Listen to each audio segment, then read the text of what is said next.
Buddy? Sully, how are you, pal? I'm really surprised. It's great that Gil comes on for the pop for the station and the community stuff, but I figured the only way he's up at 8 o'clock, there had to be a station event. Exactly. Rich, man, were my eyes deceiving me last Saturday with the Pacquiao Horn fight? Because what I saw was Horn getting his face beat in, and when they announced that decision, I was like, What fight were these judges watching? I mean, what was going on with that? How can you as a boxing guy explain that decision? I mean, I've covered and called a lot of fights where judging is always a little skewed. Listen, it's very easy to call a fight a robbery. When people start to say, well, there was collusion, this, that, the other thing, you got to realize the kid Horn fought in his backyard. Pacquiao was giving up 2 rounds just like that. Listen, I scored at 117-111 for Pacquiao. I could have went 116-112. And after watching it 3 times, you could almost make the case for a draw. But to have him come out on the other side of the decision in favor of Horn, it's unfortunate. But here's the thing you got to remember, Sully, right? So you're watching that fight, and you're seeing Horn get beat up. He's battered. He's bruised. He's bloodied. A couple cuts here and there. The same thing with Pacquiao. You can't judge a fight on heart, and you can't always be oohed and ahhed and swayed by blood. And I think when you look at that fight as a whole, he came out early. He did what he needed to do, Horn, the first couple early rounds. But then Pacquiao, shame on him, because after the referee was thinking about stopping it after the 9th, Pacquiao refused to come out in the 10th and go to the body and have an opportunity to put him away. So, bad scoring, yes, but you also have to look at a 38-year-old Hall of Fame fighter in Pacquiao that I think the expectation was he's going to come out and fight like a 28-year-old Pacquiao, and that wasn't the case. Rich, do you think he kind of punched himself out a little bit there in that 9th round when he really beat Horn up? I mean, because when you saw that 10th round, it almost seemed to me like he didn't get the knockout, so he was probably thinking, all right, let me take this 10th round off a little bit and try to knock him out in the 11th or 12th. Well, if he did, that's a horrible job by his corner and Freddie Roach. I mean, when I went back and I watched it the second and third time I watch it, I typically go round by round. I try to slow it down, and I put the sound down so I'm not influenced at all. When I went back and I saw the 9th round and he was able to actually sustain a jab and then work the body against Horn, the 10th round, you saw Horn with some defensive slips. You saw him move around. And if you look at that ring generalship, sometimes they do score around especially later on in a fight, if a fighter has a little more juice, if he's got a little more stamina. So kind of to go to your point, I think there's an aspect of Manny Pacquiao that, somewhat of a shell of himself to some degree. But ultimately, if you have a guy who's basically a round away, the referee says, give me something, and you allow him to give the referee something that following round, then that's really on the fighter. That should have been on Pacquiao. He should have came out, he should have went to the body and slowed him down, smother him, overwhelm him, and then sometimes a referee might jump in, a corner might throw in the towel. All these punches start to accumulate. Go look at the compy stats. He out-jabbed him, cleaner shots, aggression, power shots, body shots. I don't recall the numbers off the top of my head. I mean, all the numbers were basically 2-1 in Pacquiao's favor for the punch stats. Yeah, and that's why it's what are the judges looking at? And that's where, you feel bad for Manny Pacquiao, and you have to give credit to Horn because he overcame adversity. He hung in there. I wasn't blown away. I think if you stick him, no offense, against Keith Thurman or Garcia or Earl Spence, I think the kid gets ripped up within 4 or 5 rounds. But I also think people, listen, it was free. 33 million watched it. It's unfortunate because you'll get the novice casual fan that'll make the proclamation that boxing is dead because of the bad end of a scoring of an outcome. But ultimately, listen, people saw Pacquiao's name and they figured he was going to blow by this guy. Pacquiao fought like he was 38, right? He didn't fight like he was 28, 29, 30.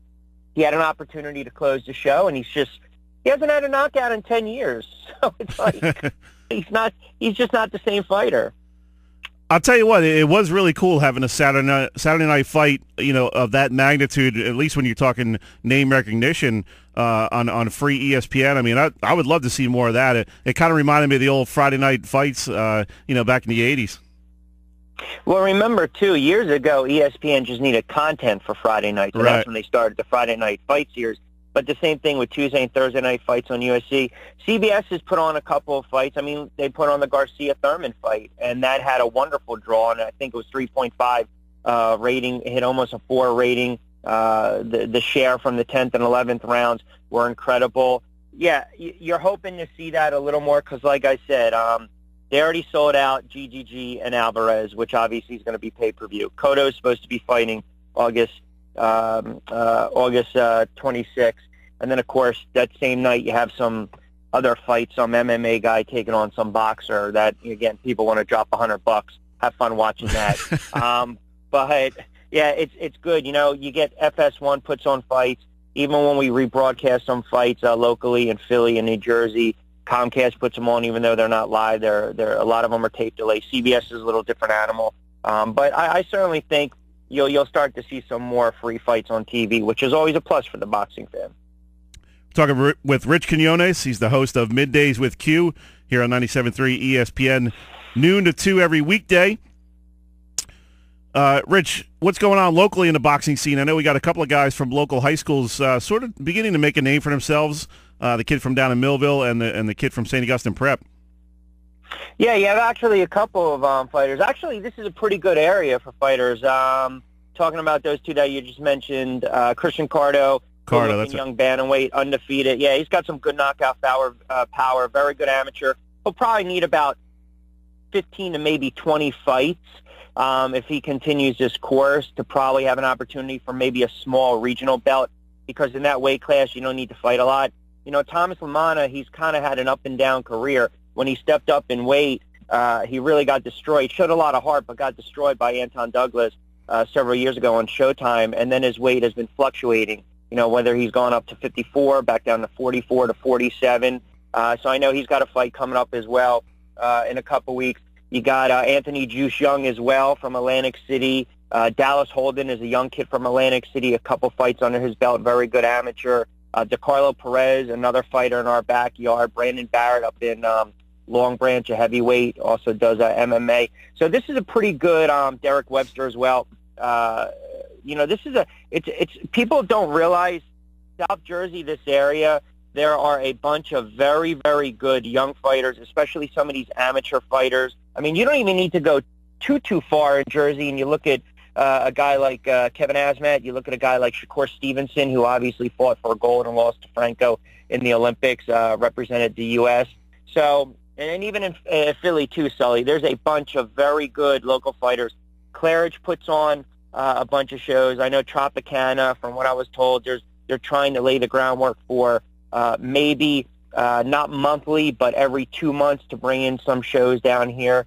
And just remember, when Hard Rock, when that gets up and going, those guys are boxing guys as well. So I definitely suspect that this area, it's never going to be like it was, but you'll start to see some more local events at some of the casinos. And again, maybe in some of the other venues, if you have to go up to, say, Glassboro, around the Rowan area, they've got some in Voorhees, you know, the Coliseum, they used to put on fights years ago. So I definitely think it's a good time, especially for the local boxing fan. A lot of good young local fighters out there.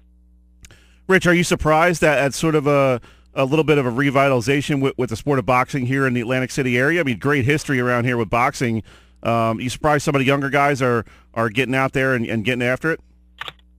Well, I think a lot of it is they just never had an opportunity, like anything else, right? You know this with high school sports. You have to give the kids an opportunity for exposure.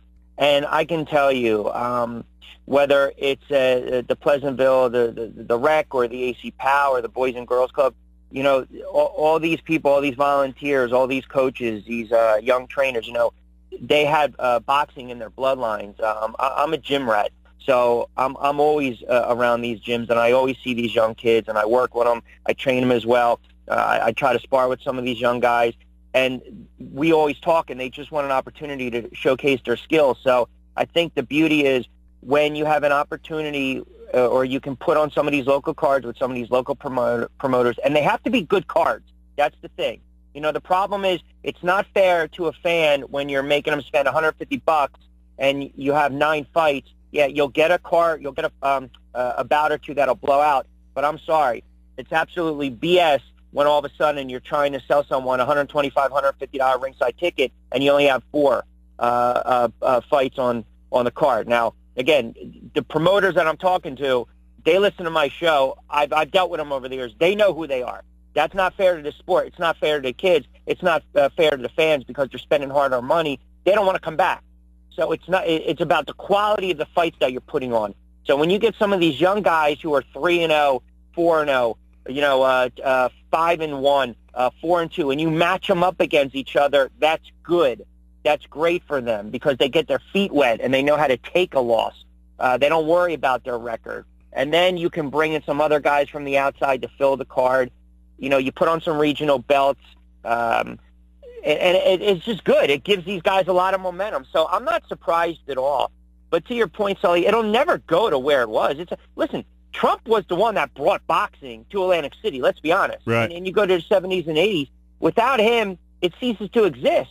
So you've had major money fights over the years, but the last major money fights, even if you go back and you look at the Cottos and the Gomez or the Kovalas and the Hopkins, you're not going to get that. Showbox does a nice series sometimes down here at the Claridge as well.